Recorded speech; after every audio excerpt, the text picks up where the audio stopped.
முறை வைத்து தண்ணீர் விடுகின்றது.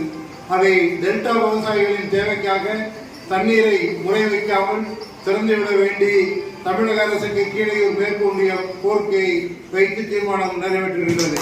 இது சம்பந்தமாக நமது மாவட்ட கழக செயலாளர் அவர்கள் அனைத்து தொலைக்காட்சியிலும் பத்திரிகை வாயிலாகவும் தமிழக அரசுக்கு வேண்டுகோள் விடுத்துள்ளார்கள்.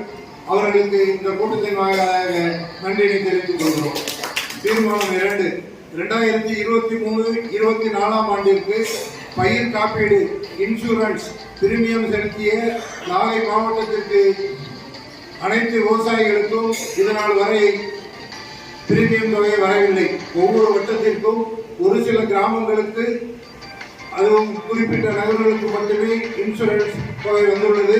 கீழையூர் மேற்கு ஒன்றிய கழகம் இதை வன்மையாக கண்டித்து தீர்மானம் நிறைவேற்றியுள்ளது. மத்திய மாநில அரசுகள் இன்சூரன்ஸ் பிரீமியம் தொகை செலுத்திய அனைவருக்கும் இன்சூரன்ஸ் கிடைப்பதற்கு ஆவண செய்ய கேட்டுக்கொள்ளப்படுகிறது.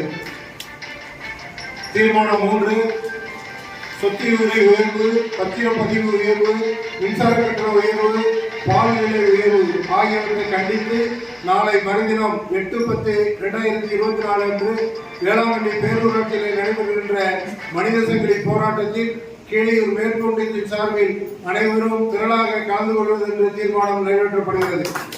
தீர்மானம் 4, மாண்புமிகு எடப்பாடியார் அவர்களால் கொண்டுவரப்பட்ட ஒரத்தூர் மருத்துவக் கல்லூரிக்கு பேருந்து வசதியே அறவே இல்லாத நிலையில் திருத்துறைப்பூண்டி, வேதாரண்யம், வேளாங்கண்ணி